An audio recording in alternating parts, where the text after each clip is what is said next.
Good morning again. I found out that complaining and murmuring does not solve problems.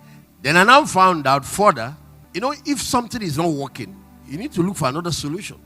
And I found out another thing, it doesn't solve the existing problem. It ends up complicating the one that I have. And now I went to the Bible to actually find out why, and I made a discovery. Murmuring and complaining does not solve problem. They only complicate them. Maybe what you lost was a car. Maybe it was a job. You demonstrate the wrong attitude towards that, you can end up with a high BP. Now there are two problems. Last time it was a car, now you are the problem. When the last time it was somebody close that died, and that was bad enough. I need something that can help me. But now I'm bringing something else that is complicating the problem. So you bring in murmuring, you bring in complaining. You can start lambasting God if you like. You can lambast the church if you like. You can lambast Christianity if you like. If you like, you can even lambast Jesus and tell him that what he went to do, he died, that his death is a waste. You end up with a problem that is bigger than the original one you are trying to solve. Because now you are the next problem. If it is high BP you go into, next thing they are calling doctors to solve you. There is a way you can even take it, you crash your faith. And that is worse than having a heart attack.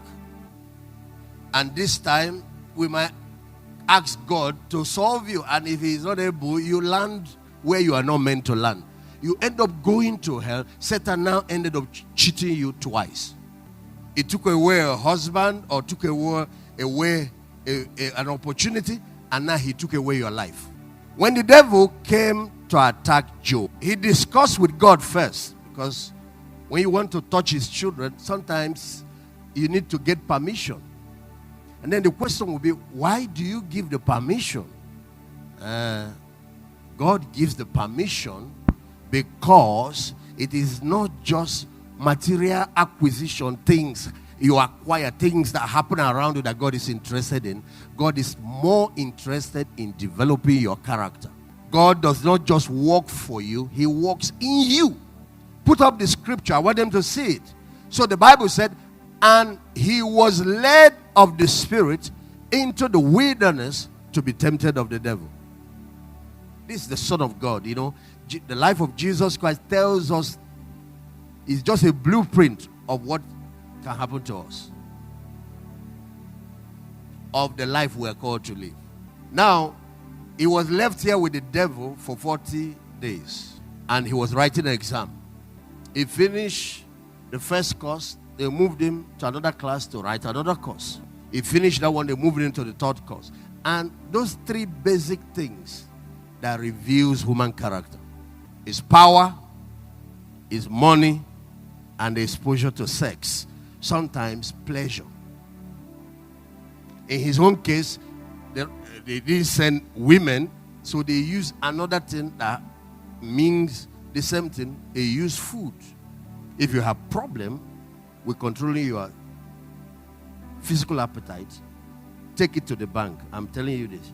You have major problem with controlling your sexual appetite. You can't control what you eat. You can't control.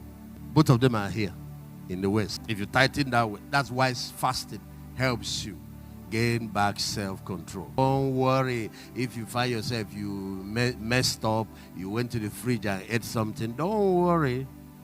Go back to that fast. Go back to it. It's like exercise. Somewhere you break the inertia. The flesh will now get subdued. Are you hearing what I'm saying? Because he was doing a fast here. And it was this issue of appetite that was the first test. If he will not pass that exam, he will have problem with women. Hello? It's called the lust of the flesh. For some of you, it's showing up in form of alcoholism.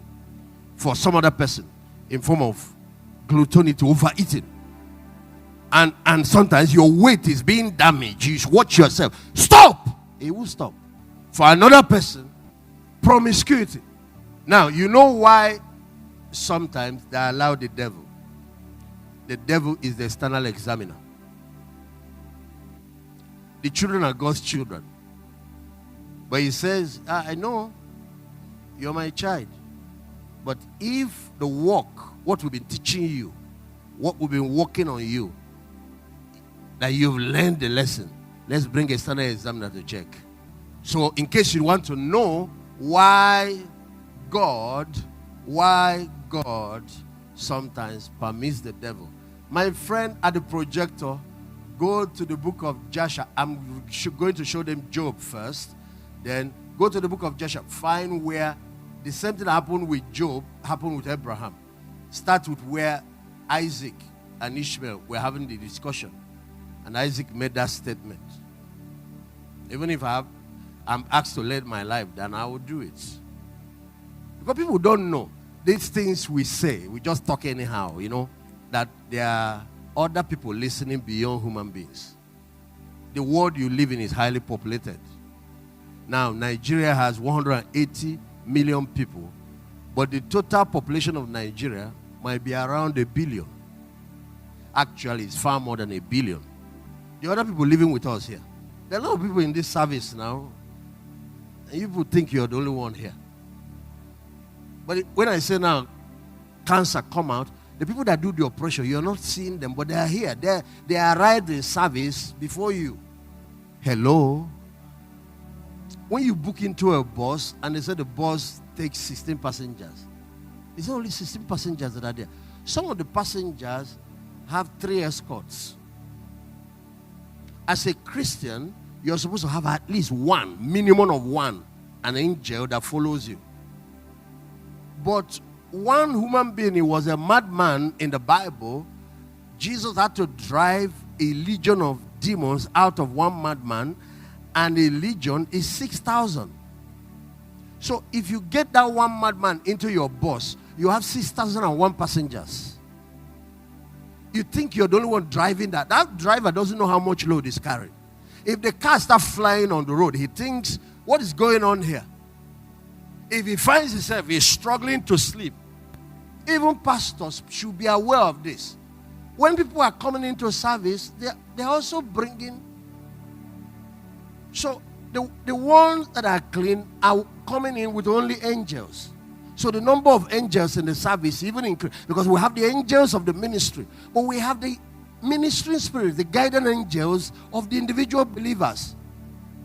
Those guiding angels don't live in church. They follow you at home. Your children have their own. Your wife has her own. Apart from your own. Oh. This God that we serve made provisions. If you want to clap, clap well. Oh.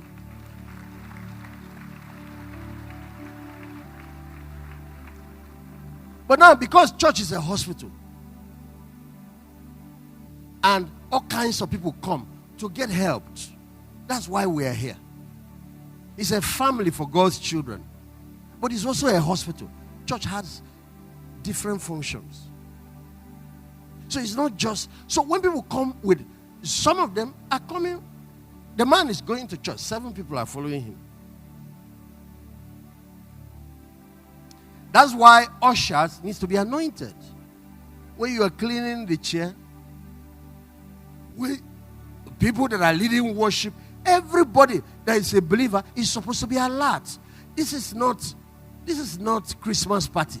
It's ministry. When the people are alert, they are prayerful. It's a prayerful environment. What happens is that some of them stop at the door. They can't enter. They can't. But the moment the person they are waiting for finishes with service, have people finished? Oh yeah. That's why someone, Galia Basuria, Sia, Dembredi, Stafa. Okay. We will see what and what God will permit us to deal with today. We have a short time. It's a little you can do in one service. And sometimes in some of the services, we cut those things off. When you cut them, they are let loose. They rush back in town looking for new people. These are demons that ones causing the problem. that individual's life is messed up because of them. She might be the most beautiful girl in the city or in the street, but nobody is coming. You know, a girl was telling me, and I told her, I don't believe you. He said, Pastor, he said, nobody has asked. And I looked at this gorgeous lady. I said, I don't believe you. Is it that you have been rejected? He said, nobody has asked. And the Lord said, stop telling her you don't believe her. Look at the three people who are, they are the ones driving everybody away. Rebuke them. That girl will get married in 1 year. And that's exactly what happened.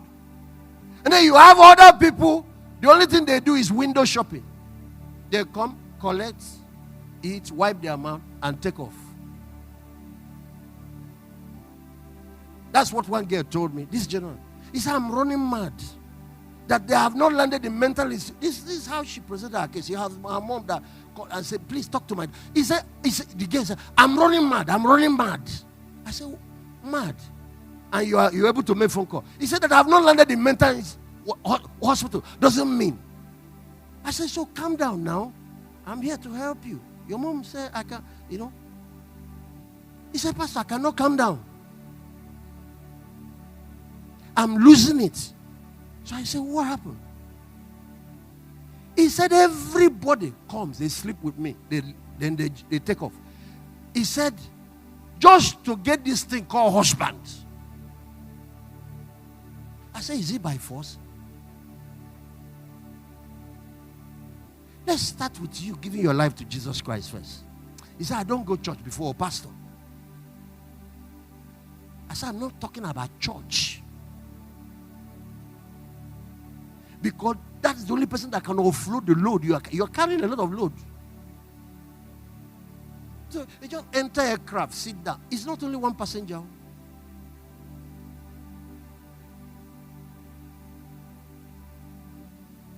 And then even guys, sometimes you now marry. You think you married only one person. You're married to 3 people. Sure, he was somebody here. Somebody, and I'm sure he probably in this service listening to me now.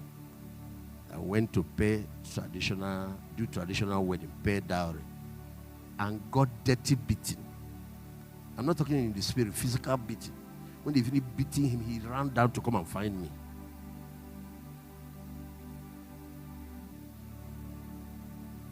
I said, who are the people that beat you, your father-in-law, your mother? He said, no, now they are happy that I came to marry their daughter. He said, who are the people? He said, they said they will kill me this year if I don't live there. That the lady I'm marrying is already married. That I'm taking somebody's wife. I said, who is the person? He said, I can hear him, but I cannot see him. I said, what are you talking about? Are you talking about you? Are you marrying somebody's wife? He said, don't. He mentioned the girl's name. He's a single girl. They beat him, left mark on his body. Of course, he took off from that marriage. I wanted to help them still marry because we can deal with those guys. But he didn't. He said, even if you finish deliverance, let another person continue, please. I don't want to die. He went and married another person.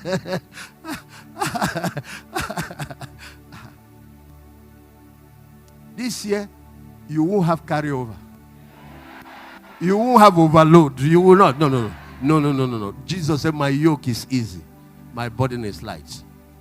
Even Lord, now, anybody you did not put on people, the enemy put. Everyone lift up your hands. I asked for the first assignment of angels this year. Let them begin to cut off all those weights, all those burdens, all those yokes. People that are tied with chains, people that are tied with ropes, and they are struggling. Let them be cut off in the name of Jesus.